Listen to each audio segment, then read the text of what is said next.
everyone, and welcome back to EasySpeak podcast. I'm your host, John, and today we have a wonderful guest who brings a lot of positivity, curiosity, and great English learning energy.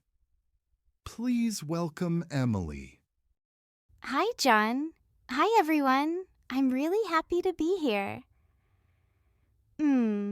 I've been watching the podcast for a while, so it feels exciting to sit on this side of the conversation. Oh, that's great to hear. And honestly, we're happy to have you. You look full of energy today. Thank you. Well, hey, I did drink a big cup of coffee before coming here, so maybe that's helping. Coffee always helps. All right, today's episode is about introducing yourself in English. But instead of just listing grammar rules, we're going to have a natural conversation so you can hear how introductions really sound in everyday life. So, Emily, shall we start? Yeah, absolutely. So, Emily, for those who don't know you yet, could you introduce yourself? Sure. My name is Emily.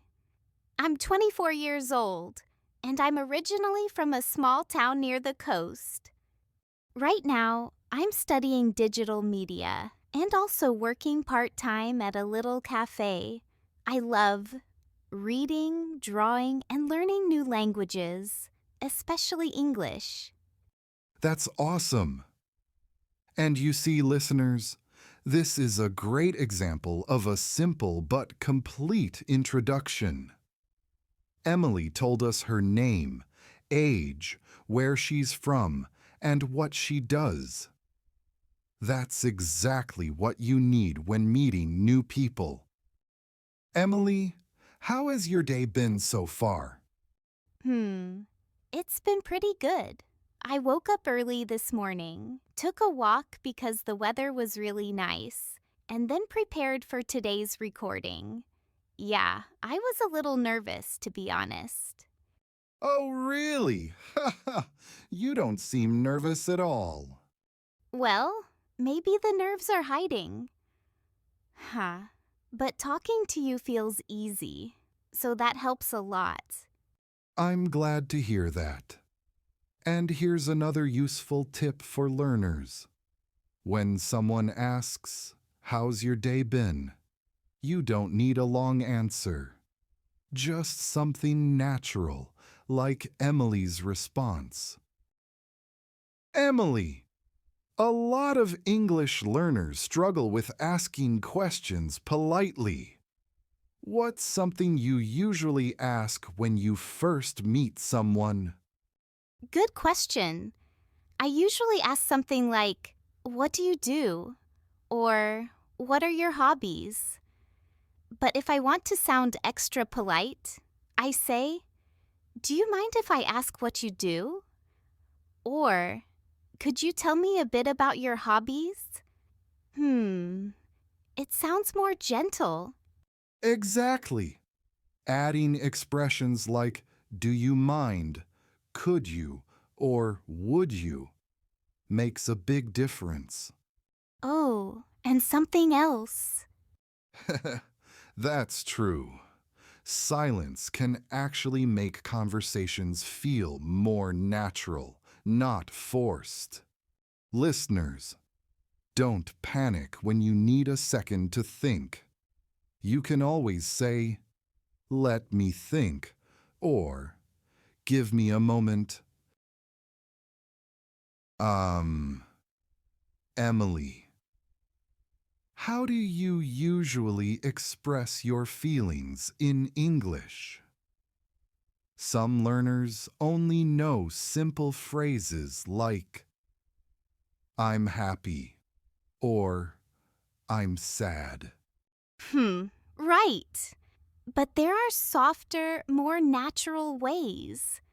For example, instead of "I'm tired," you can say, I'm a bit worn out today. Or, instead of I'm angry, something like I'm feeling a little frustrated. It sounds calmer and more natural. Exactly. English has many subtle ways to express emotions. And learners often sound more fluent when they use these softer expressions. Emily, imagine you're talking to someone new. The conversation is going well, but you need to leave. What do you usually say? I'd probably say something like, "It was really nice talking to you." Or, "I enjoyed our conversation. I hope we can talk again soon." And then I'd say goodbye. Perfect! Remember, everyone, endings are just as important as beginnings. Emily, before we wrap up today's episode, do you have any advice for English learners who feel shy? Yes, I think the most important thing is to be kind to yourself. Everyone makes mistakes, even native speakers. What matters is trying, even if your voice shakes a little. And listening to podcasts, like this one, helps a lot because you get used to natural rhythm and real expressions.